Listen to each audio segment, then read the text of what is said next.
to OPEX Week.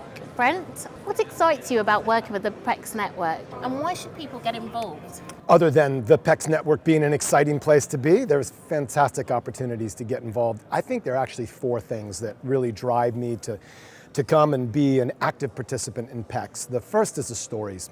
It's all about the stories, the good, the bad, and the ugly, if you get at it. The vendors, the support that we get from the expertise that these guys and girls provide is fantastic. That would be the second thing. The third, obviously, is the community. Just a fantastic network of people in the industry with, again, good ideas and not so good ideas that we can share. And then I guess the last is the introspection. I like the opportunity for us to kind of take time and personalize it so that we understand what we hear, but then most importantly, we bring it back to our organizations and really make it work. So one of the great things that we did this year were the PEX stories.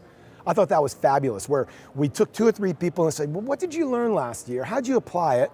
And where are you today because of what you did last year? Fantastic. The stories are what we do, right? I mean, that's the way that we drive change, through stories. And he was fantastic to put that out and make that a real example for moving and encouraging change in our organization. Because remember, we don't own the organizations that we change. We have to influence. And influencing through stories is fabulous. And if all the stories are good, everything goes up. What he said, going from left to right up, I think is what he said. No. Sometimes the charts go down. Sometimes we stub our toes. And I think it's the organization or the team that responds and picks itself up when it does fall down that are some of the more compelling stories. So I like to hear a little bit of the bumps and bruises as well.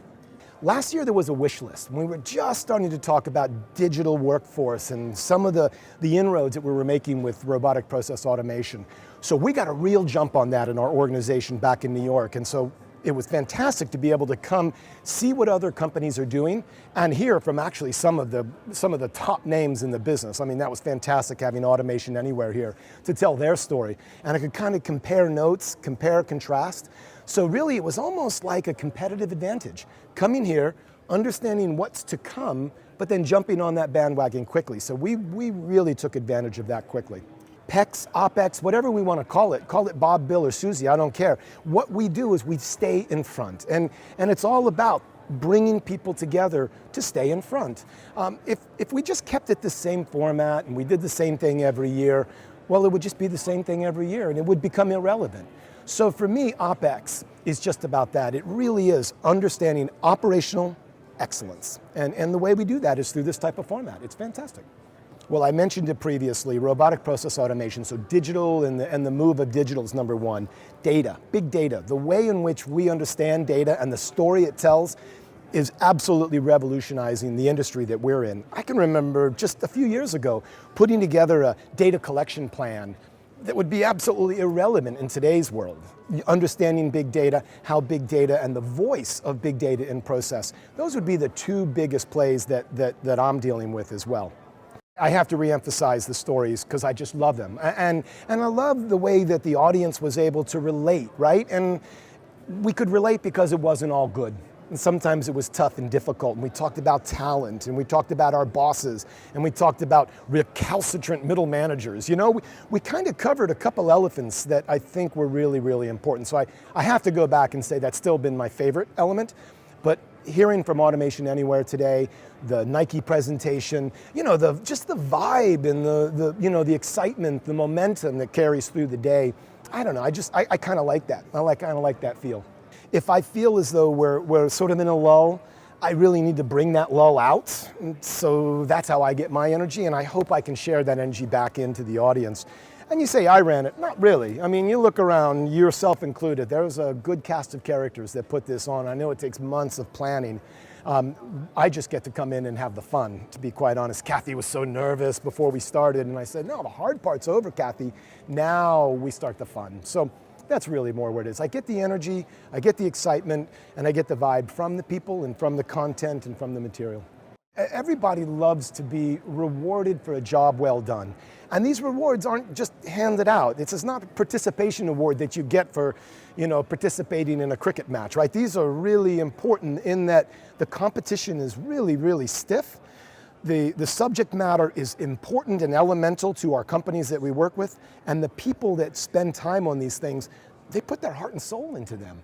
So why are they important? We're all three of those. They represent really far-reaching, forward-reaching for companies, trying new, innovative things that they haven't done before, driving culture and driving change, and making people smarter, making people more engaged. Absolutely important. So to see someone just stand up and get an award for all that hard work, and you know, that's just, makes my heart soar. It really does. I just love the smiles. You know, so this idea of data, right? From an insurance perspective, there are bright and dark sides to data. We had one of the speakers talk about I'm actually wearing a smartwatch, right?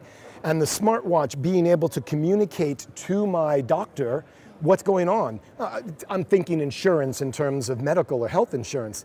Well, that's both dark and bright, right, in terms of it. It could save a life, but at the same time, it could also be taken in a very negative way, right? Data, and especially as it relates to insurance from a health or from a life insurance perspective, think about how negative that could be if that data falls into the wrong hands or is used in an inappropriate way. So our industry, I think, is going to be very, very important. The way in which we begin to understand data, the way data is presented, but most importantly, the way we use data to improve the way we deliver service to insurance clients and customers and people like me who need insurance. You know, I'm going to reuse an old word. I'm going to talk about disruption, and I'm probably going to get something thrown at me as I come off stage. I still think blockchain and other disruptive technologies like that are still a step or two away from being truly disruptive in the banking industry because of the scope and scale that we do every day. Trillions and trillions of transactions and dollars and euros and RMB go through the system. Blockchain right now just doesn't have the shoulders for the banking system to rely on yet. But the disruptive way of thinking that blockchain forces us in the industry to think, I think, is the most important. One of the themes I introduced early on is change the way we change, and I think blockchain falls into that disruptive category. If we do not acknowledge what blockchain represents, we could truly be 2 or 3 steps behind. Brent, thank you so much for joining us. Enjoy the rest of the day. Thank you very much for having me.